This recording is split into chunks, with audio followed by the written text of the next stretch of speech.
Vamos dar início a mais uma exploração aprofundada. E o grande objetivo da sessão de hoje é mergulhar num conjunto de materiais fascinantes. Temos em grande destaque um texto central chamado O Cérebro Adora os Feeds. E a ideia é desconstruirmos de uma vez por todas os mecanismos biológicos e psicológicos que nos deixam tão, mas tão agarrados aos ecrãs. É um tema que afeta toda a gente hoje em dia, não é? Sem dúvida. E, para arrancar, há um detalhe incrivelmente irónico sobre a condição humana nestas fontes, que me parece o ponto de partida perfeito. Pensemos no nosso cérebro, certo? Uhum. Esta maravilha biológica absurdamente complexa. É o mesmíssimo órgão que conseguiu inventar a filosofia. Claro, e a matemática? Exato, é a mesma estrutura neural que compôs sinfonias grandiosas, que planeou catedrais góticas imponentes e que desvendou a mecânica quântica. E, no entanto, repara, Lá vem o paradoxo. é exatamente o mesmo cérebro que consegue passar 47 minutos seguidos, deitado na cama, sem pestanejar, a olhar para um telemóvel, a ver uma compilação de vídeos do tipo Top 12 gatos que odeiam pepinos. Pois é sem dúvida o grande paradoxo da mente moderna. Pá. E é exatamente essa tensão entre a nossa capacidade intelectual brutal e o nosso comportamento diário mais banal que torna este tema tão premente. Totalmente. Até central, que emerge de toda esta investigação e que é crucial compreendermos desde o primeiro minuto, é a seguinte. As plataformas modernas, as redes sociais, as aplicações de vídeos curtos, elas não hackeiam literalmente o nosso cérebro. Não inserem um código malicioso, não é? Exatamente, não quebram as nossas defesas de forma artificial. O que elas fazem, e com uma eficácia que chega a ser assustadora, é utilizar princípios psicológicos e evolutivos extremamente antigos para captar a nossa atenção. Ou seja, a nossa biologia não está propriamente avariada. Nada disso. Ela está a funcionar exatamente como foi desenhada ao longo de milénios, mas, quer dizer, está a operar num ambiente para o qual não foi de todo preparada. Fiquei muito surpreendida com esta perspectiva. E faz todo o sentido se pensares bem. A evolução humana simplesmente não previu a invenção do scroll infinito. A nossa espécie evoluiu ali na savana, onde a informação era super escassa e vital para a sobrevivência. Pois, Não evoluímos para lidar com ecrãs luminosos alimentados por centros de dados gigantescos e, equipas inteiras de engenheiros que passam os dias dedicados à otimização comportamental. é uma luta desleal. É por isso que o cérebro capaz de desvendar a estrutura do átomo se rende tão docilmente a vídeos de gatos assustados. Os estímulos são simplesmente perfeitos demais para a nossa fiação ancestral. Ok, vamos analisar isto, porque há aqui um salto que precisamos de dar na nossa análise. Eu percebo que o ambiente seja diferente, mas como é que o cérebro entra neste estado de passividade absoluta logo no primeiro segundo em que abrimos uma destas aplicações? É muito rápido. Pois é. Quer dizer, ir a um casino para jogar ativamente exige uma certa intenção. Mas abrir um feed parece colocar-nos em modo de suspensão mental quase imediata.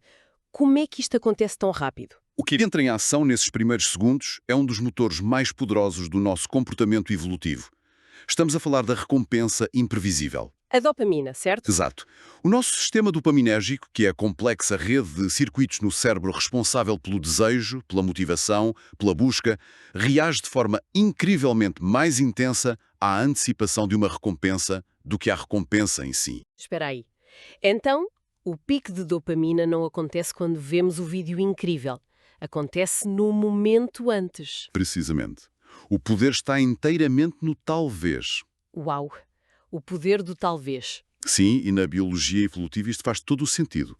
Se um humano pré-histórico soubesse exatamente onde estava a comida, não precisava de muita motivação extra para lá ir. Já sabia. Claro, era só ir lá e apanhar. Mas se houvesse a hipótese, o tal talvez, de encontrar um arbusto cheio de bagas do outro lado da colina, o cérebro tinha de inundar o sistema com dopamina para o fazer mexer e ir procurar. Para garantir que ele sobrevivia. Nem mais. Hoje, quando um vídeo termina num feed e fazemos aquele movimento com o polegar para cima, o que é que vem a seguir? Pois não sabemos. Pode ser algo incrível. Pode ser genuinamente hilariante, chocante, mas também pode não ser nada de especial. É a imprevisibilidade pura. Jato, essa imprevisibilidade sequestra o nosso sistema de busca.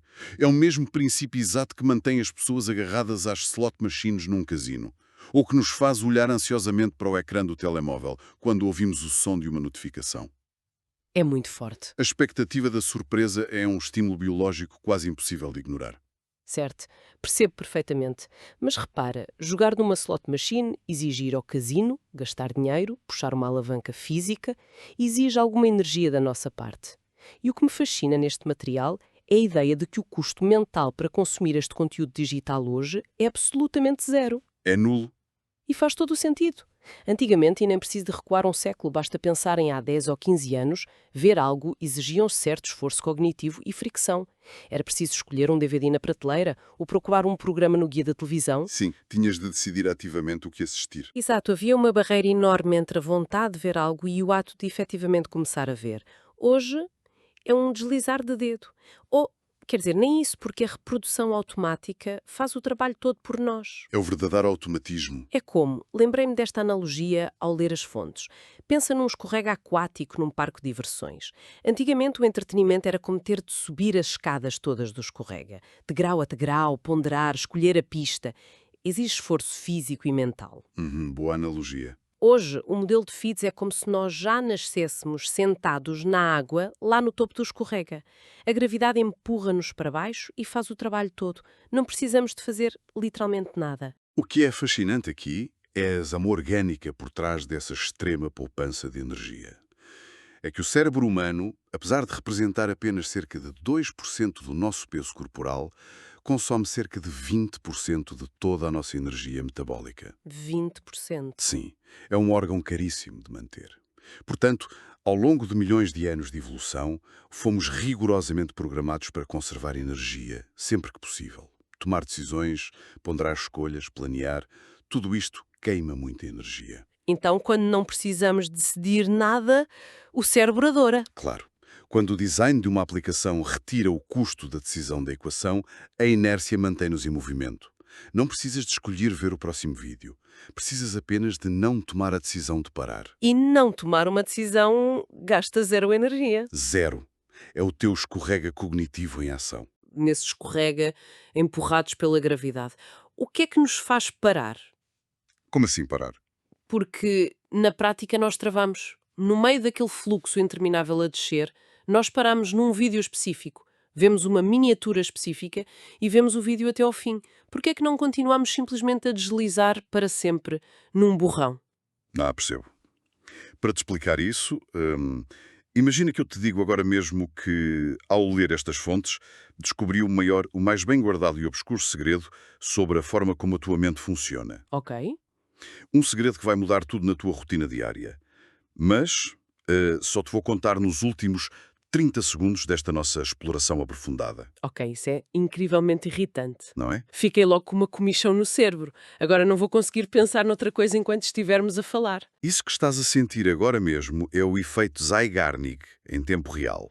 O teu cérebro detesta, a um nível quase visceral, informações abertas sem uma conclusão. Efeito Zeigarnik.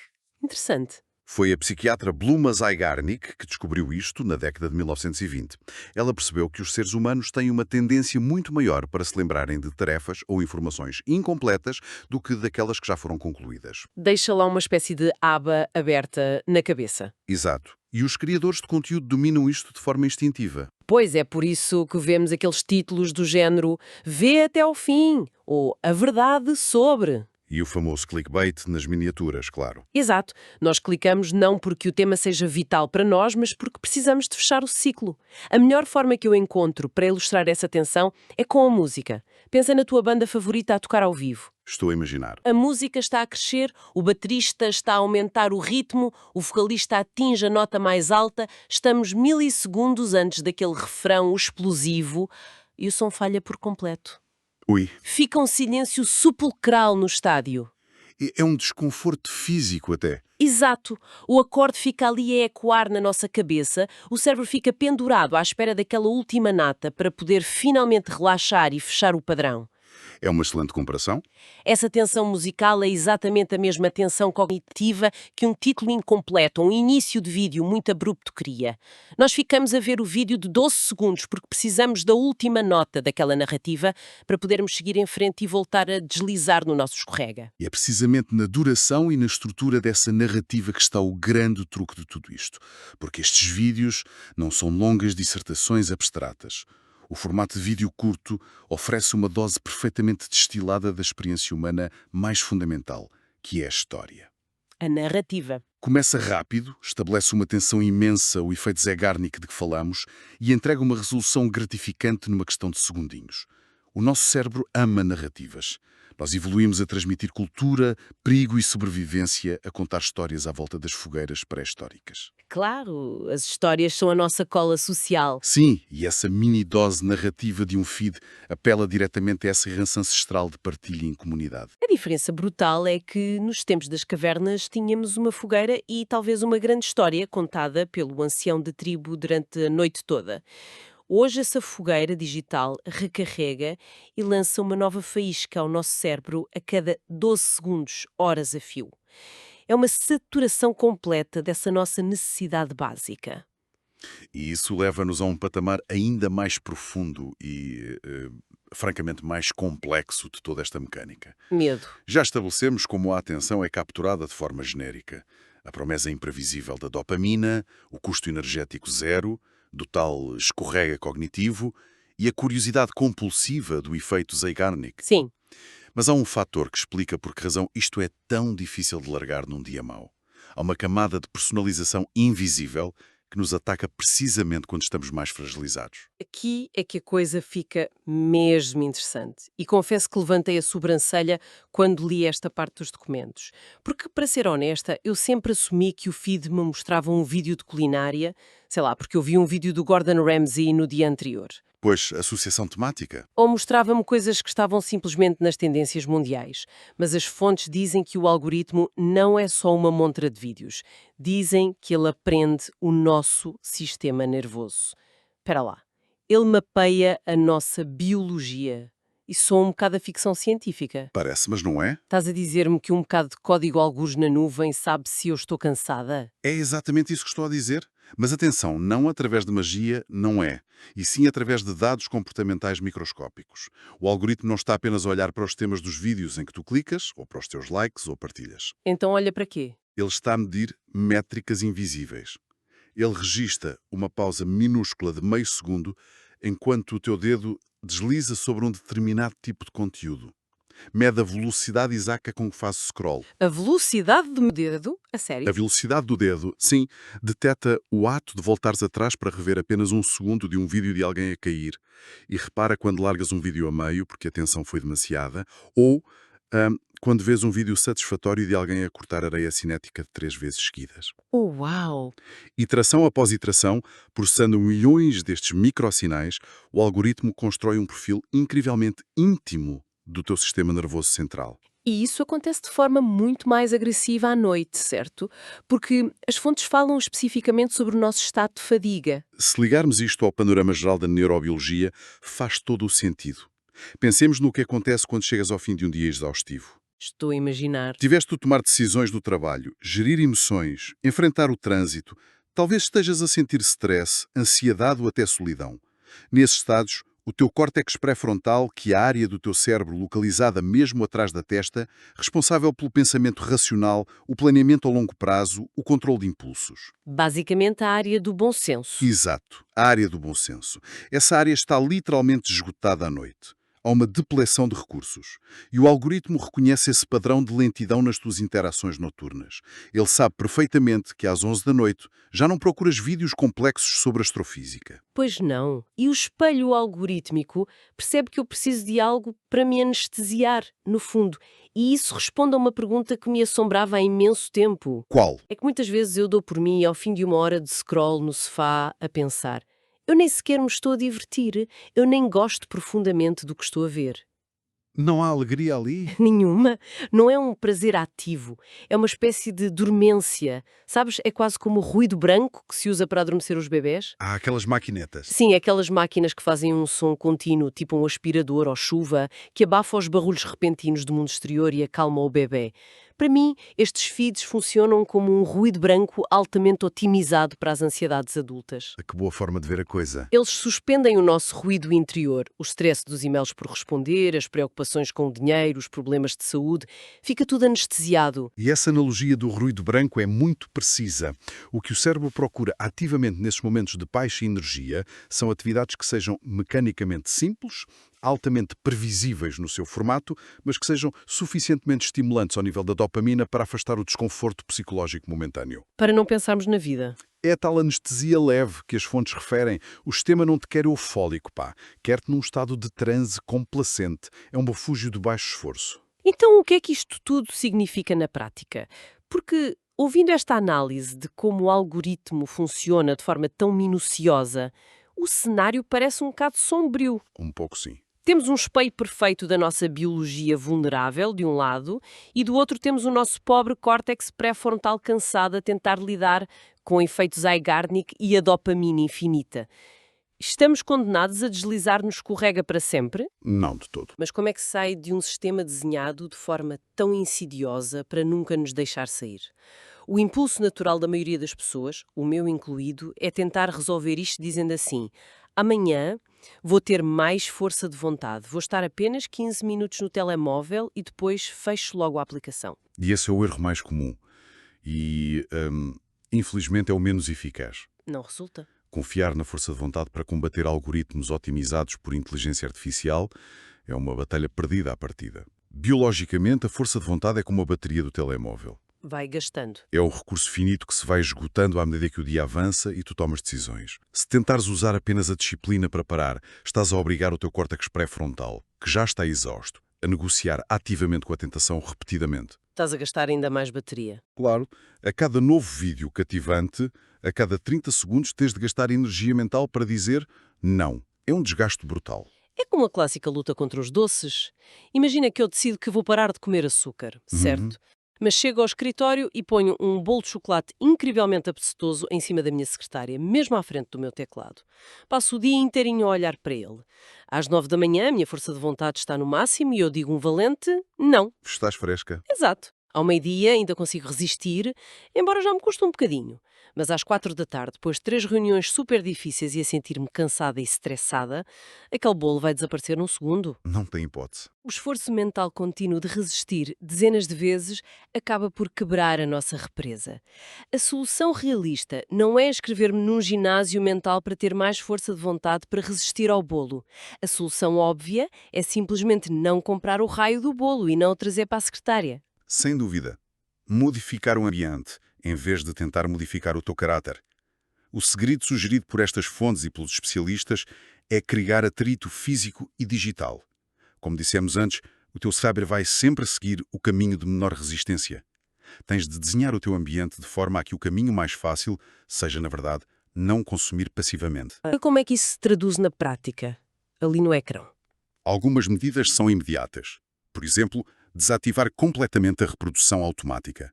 Este pequeno atrito obriga-te a tomar a decisão consciente de clicar em play para cada vídeo, quebrando logo ali o escorregar cognitivo. Cortamos o automatismo. Exato. Outra tática poderosa é remover as recomendações da página inicial se a plataforma te permitir fazer isso. E passas a usar apenas a barra de pesquisa direta.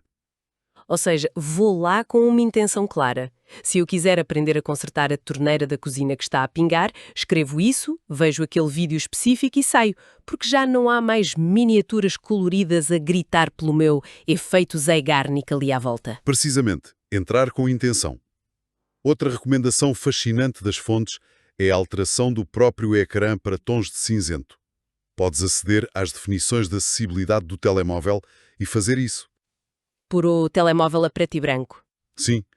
Ao retirares o estímulo cromático hipersaturado, os vermelhos vivos daquelas notificações, as cores vibrantes das miniaturas, tu reduzes drasticamente a resposta inicial de dopamina. O telemóvel deixa de parecer uma slot machine brilhante e passa a parecer uma ferramenta utilitária e um pouco aborrecida. É um truque fantástico. O uso de bloqueadores de aplicações com temporizadores também é excelente, porque retira a decisão das tuas mãos. O importante é criar barreiras enquanto o teu córtex pré-frontal ainda está forte, ou seja, de manhã. para que ele não tenha de tomar essas decisões difíceis à noite. Sinceramente, é quase um alívio ler toda esta análise e chegar a esta conclusão. Porque nos retira aquele peso moral de cima dos ombros, não achas? Totalmente. A grande mensagem aqui não é de pessimismo, pelo contrário, é muito libertadora. Porque quando damos por nós a perder horas preciosas num feed, a tendência instintiva é sentir-nos super culpadas, pensar que não temos disciplina nenhuma, que somos preguiçosos ou que temos, sei lá, uma grave falha de caráter. Uma fraqueza qualquer. Sim. E o que este mergulho nestas fontes nos mostra é que isso simplesmente não é verdade. Estamos apenas a observar mecanismos biológicos e de sobrevivência antiquíssimos que foram desenhados para nos manter vivos em ambientes hostis, a serem ativados, manipulados e otimizados ao milissegundo por tecnologias altamente avançadas. O cérebro não está avariado. Não, o nosso cérebro não está estragado. Está a fazer de forma brilhante aquilo para que foi programado, só que dentro de um ambiente que lhe é completamente alienígena. E perceber isto parece-me o primeiro passo para parar de lutar contra a biologia e começar a desenhar o nosso ambiente de forma mais inteligente. Isso que acabaste de dizer é fundamental. E isto levanta uma questão importante. Talvez a reflexão mais profunda que podemos retirar da leitura destes dados no contexto mais amplo da nossa sociedade. Força! Se as grandes empresas de tecnologia conseguiram decifrar e mapear de forma tão cirúrgica o nosso sistema nervoso, percebendo exatamente que só conseguem prender a nossa atenção com micro-histórias ininterruptas, ciclos constantes de curiosidade incompleta e dopamina barata. O que é que vai acontecer quando esta otimização comportamental começar a extravasar os limites dos nossos telemóveis? Sem dúvida. Se olharmos para as evidências que discutimos hoje, a verdadeira questão talvez nem seja sobre os nossos feeds, é sobre o resto das nossas vidas. Exatamente.